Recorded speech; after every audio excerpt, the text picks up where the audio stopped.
Whenever Afterlife releases a track, this is always a moment of, okay, what's it gonna be? It's gonna be amazing, probably. And the new track by CamelPhat and Anyma, who is one part of Tale of Us, it doesn't disappoint at all. It's such a good track. It's called The Signs, and I rebuilt a lot of synth out of the track. The track has so many layers, so I mean, I could do 3 or 4 videos on that, but we're gonna start with this one, and if you really, really love it, maybe we can do a part 2 or something. But anyways, I don't want to say too much in the introduction, so let's just start with the video and I will show you my rebuild in the first place.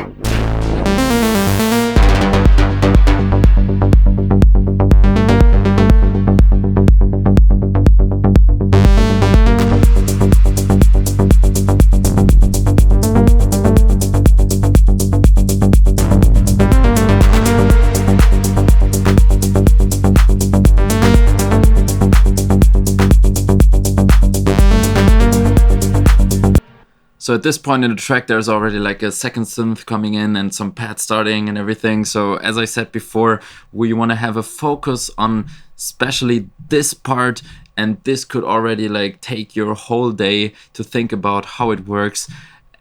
So yeah, massive track, massive track. By the way, I want to say this at the very beginning of the video. This sound and this sound, and also the bassline sound, all available for free for you. Follow the link in the description. If you want to dive in a little deeper though, you can have the full project file, all the MIDIs, all the effects like on the channels, all the presets also from like, for example, this lead here, as a part of our weltsound mentorship. So basically we launched a program 2 weeks ago, I think, and it's going super well already. We have a lot of you guys on there. Would love to see all of you, so just follow the link in the description, join us there. You will get help by all of our mentors, you will have access to a great community of our producers, and you will get free content every week that is like depending on the video. Like for example, this week you will get the full Ableton session of this whole project. That's just like such a big thing. So consider joining us there. But now let's start and talk about all of those incredible synths. And we can start actually with this massive bass, that's what I called it. And in this track you will notice that Anyma and CamelPhat kind of used sounds that are very analog. So everything sounds super warm, there's like noise textures everywhere, and like super nice filter movements and envelope movements. So I tried to rebuild it, but it's obviously not the same, right? It just goes to show you that the sound is just amazing and so complex, but still we can like extract a lot out of it and try to, you know, understand it and use it for our own productions, right? So first of all, maybe we should have a look at the MIDIs before we start with the sound. And the MIDI is already super interesting because we're not starting on the root note, so the track is in G, but we're not starting on the G here. We're starting on the D sharp, go to the F, and then go to the G. Well, what is this? This is basically going from the 6th to the 7th to the root note of the G minor scale, right? And here we also add the second note, which is also a very interesting note in this whole track. We're gonna see this a little bit later. So the most common way you would expect this to be is maybe like this. It doesn't always have to come from the root though. In this track it goes the other way around, and this in front of the drop seems to even lift the atmosphere even more. Like the tension gets raised up just because like the notes want to conclude to this G. And you will notice there's different velocities here, so this is a good transition now to jump into the sound itself. First of all, there's an echo on here. dotted 8 notes, but we're going to talk about this in a moment. So this is the Moog-like bass, like Anyma and CamelPhat, as I said before, for free, downloadable in the description. And it's a very, very complex sound. It doesn't have too much on here. Like, I'm saying complex because it's just like it has 3 oscillators and it needs all of them. It has the noise and it needs the noise. It has the envelope on the filter with the exact right shape and it needs all that. So even though it might not have like 17 like modulations on here, it just needs to have all those little details to be what it is. And what is it? It's something that's very powerful and analog sounding. So you will notice that I pitched down the oscillators a lot. So this should indicate to you that this is not a sound for high frequencies, but rather for low frequencies. And specifically, what I want you to have is actually 1 octave that is far too low. So this will be the sub octave, and this is coming from the actual Moog like theory, how the sound works there, because you would have 2 oscillators, which would be those 2, and then you would have a sub oscillator, which will always be 1 octave lower than your oscillator A. Here we are at -3, right? So this one will be at -4. And on the Moog here, it's also always a square wave. So I adapted that because I have a feeling that that might have been an actual Moog in the in the track, right? So essentially what we're having is 2 saw waves. One is pitched up a little higher, like on the -2, so 1 octave higher than this one, but it's also a little quieter. And this is a sub oscillator, 1 octave lower as a square wave, and also much quieter than the original. So basically what this means for the sound that we're hearing is this is our like the bass, like the fundament of our sound, and we're adding a little bit of lower frequencies and also different harmonies, right? Like the upper frequencies of a square wave that is like -4 will sound different than the upper frequencies of this one, which will just combine into a very full picture of frequencies. And the same goes for this one. So we go 1 octave higher to fill out the frequency spectrum even more. But we don't want them to be all at the same level, because then we would get some kind of like, there would not be a real contour to the sound. And especially this one is just way too deep. Like, we have to cut it. We have to cut away some bass to actually use it, like not with the equal 3 though. Look at this. What is this? at -20.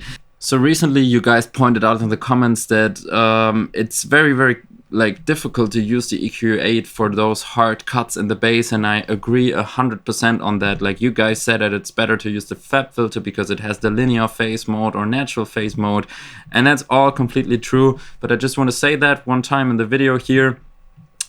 You're completely right, but on the other hand, I'm trying to use as many Ableton plugins as possible, and actually I'm using only Serum.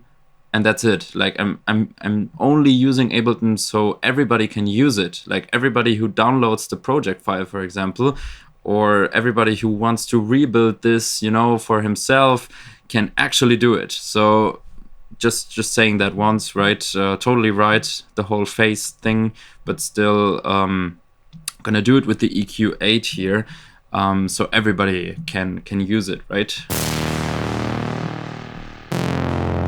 So that's much better. Now you would be asking yourself, why do we have the sub oscillator in the first place then? And the reason is because if I turn all of those off and the noise, you can still hear he's adding high frequencies to the sound, because it's not a sine wave, it's a square wave.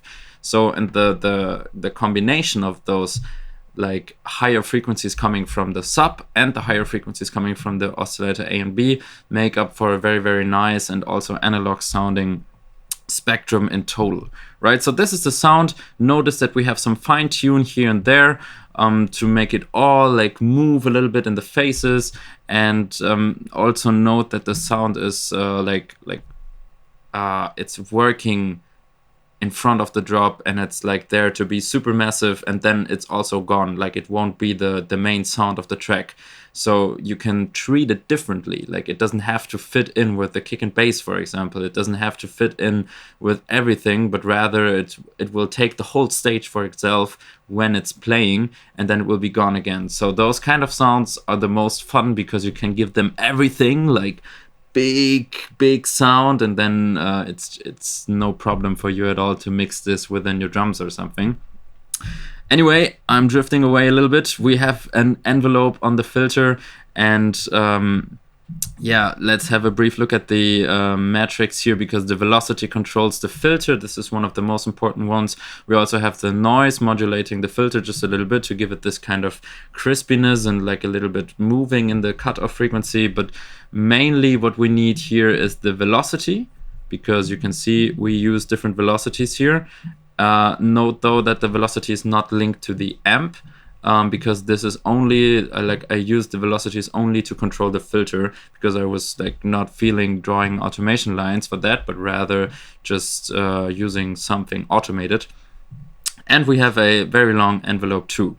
So this combines into that sound, and let's have a listen in solo. Let's have a look at the automations on here and the echo.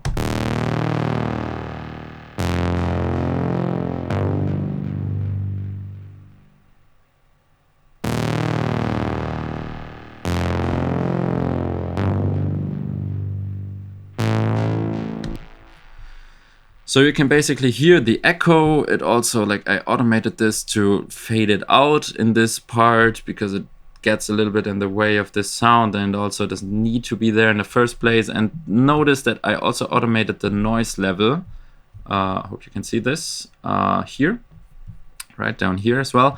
And that's because not every one of those hits is supposed to have a noise. If you have a listen to his track, to their track, then not every hit has noise, and you don't have to necessarily do this through your bass sound. You could also just layer another sound which is only noise, for example, but this is just some workflow stuff, right? Like the noise is in the synthesizer anyway, so you can also use it from the synthesizer.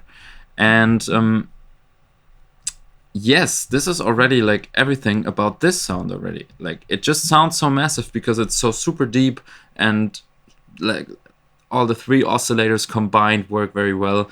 And next up, I want to have a brief look at this one. It's also available as a free download, so you should definitely check it out yourself. I just want to tell you real quick how it works. Basically, it's an LFO. It's set without BPMs, so it's set to, right, like just hertz. And on the levels here and on the cutoff, that's the three things it modulates.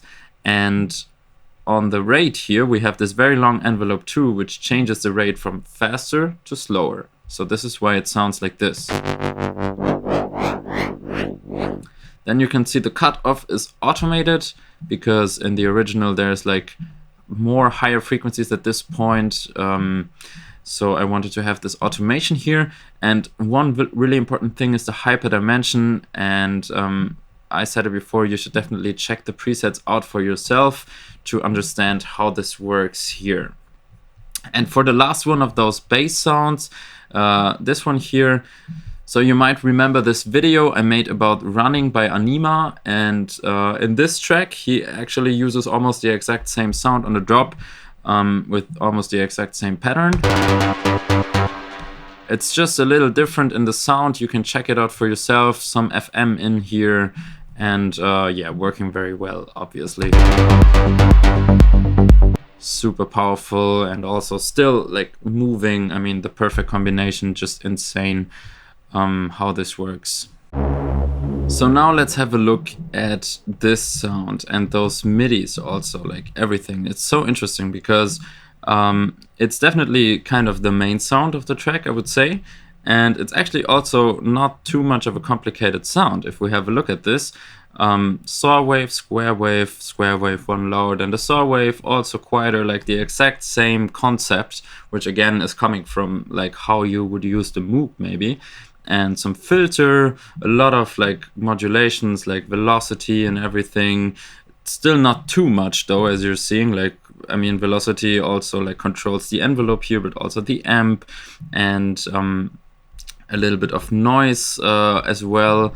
And you can see that there's actually a little bit more of automations drawn, because every one of those sounds a little different, and that's because of the automations. And this is also, I think, one of the things that makes the track so good.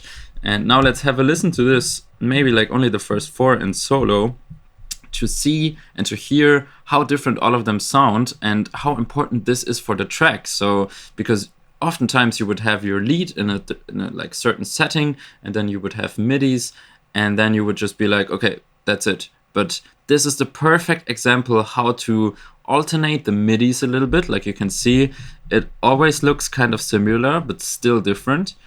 And also how you can alternate the sound.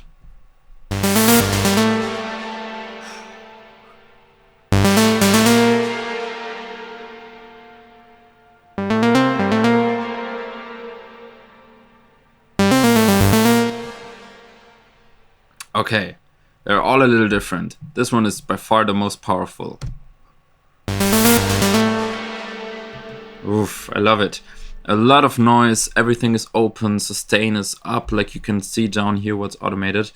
And the second one, also big, but just a little bit like drawn back. The third one, like super much drawn back, very much in the back, and also like already leaves the space for this sound and those sounds to come in and like will guide you to the drop. But then again, I mean, it's just like all those sounds playing almost at the same time, and it still works. It's just incredible to me. Like this third one again is much bigger, and also have like the most of notes. Like if you compare this, like here we have like almost the identical pattern, just which is interesting. Like we have an octave switch here. This is what I heard. And then we go like root note to 3, root note this time doubled, root note in an octave higher, and then we only go to the 2. So this is basically what the pattern revolves around. If you look here, for example, it's twisted. If you have a look here, it already goes to the C.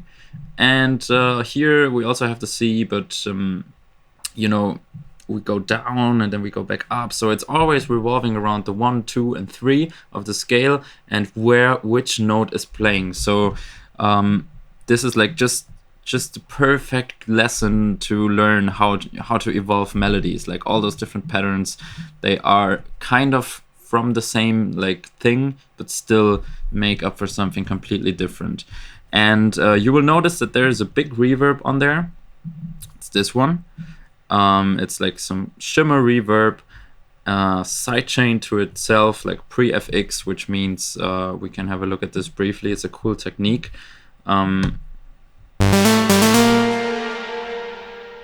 So you can see here that when the sound was playing, the compressor put the reverb down, and then when the sound stopped and there was only the reverb, it got back up, and the reverb could like, it doesn't like confuse the sound here, it doesn't take away the energy from the main sound, but then when the main sound is done, the reverb can come up and give all the atmosphere. And this is actually automated to be completely gone on the drop, and then back here I just automated it back in because it sounds nice. As I said before in the original track, at this point, like 15 seconds after the drop, there will be the first arpeggio coming in already. And yes, as I said before, this is like already way too much for one video. So I also want to talk about the beat, at least briefly. So first of all, the kick has a very nice trick in it. So this is just a like sample from my personal samples that I'm making available to the mentor group at least. But it's essentially an 808 and like changed a little bit, right? But what's really interesting, and what's a very interesting tip, is to have those little things, like what is it even? It's a hi-hat, right? I used a hi-hat in front of the kick. We just cut away some of the high frequencies and it sounds, you have to turn up your volume for that. Hope you turned it back down. Right, it's only just like a little reverse sound in front of every hit, but it sounds very very powerful thanks to that. It's a very powerful technique. And the bass line. And the bass line with a lot of focus on this note here also kind of supports like the whole movement, also with this reverse transient. So very nice, very easy bass line though, like nothing changing there too much. And last but not least, let's have a brief look at the hi-hats here, because I think this pattern of the hi-hats is super interesting. Like clap, I mean, this is just a clap. The second one is coming a little earlier than the first one. Typical stuff, 808 clap. But this hi-hat pattern I thought is very interesting, and for the end of the video I want to talk about it a little. So we have 3 different samples here. We have an 808 maraca, which is something like a shaker, right? We have a 808 hi-hat, and we have something I sampled out of a different loop. It's only one hit though. It was originally a full loop. And let's have a listen maybe to the whole pattern first.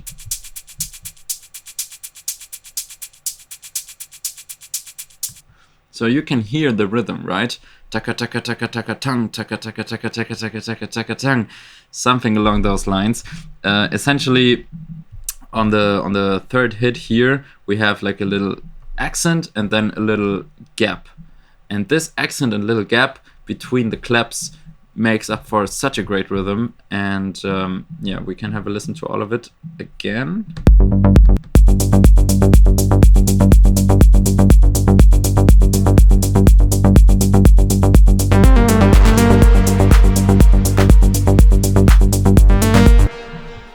It's just not the typical offbeat hi-hat, right? And this is something Afterlife tracks have in common almost all the time. They don't have those super simple patterns in the drums and the hi-hats, but they rather try to make it a little more interesting. So if we have a listen to some of them in solo, maybe this one.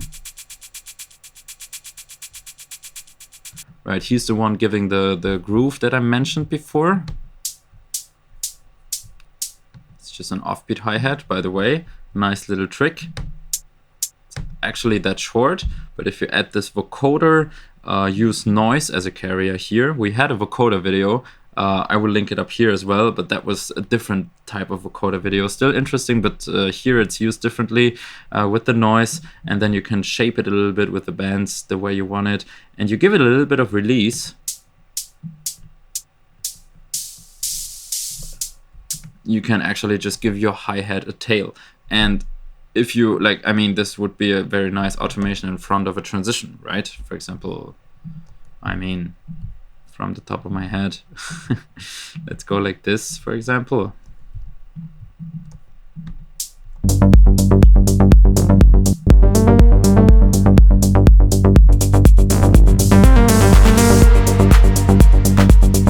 So that's essentially the hi-hat pattern, that's the drums.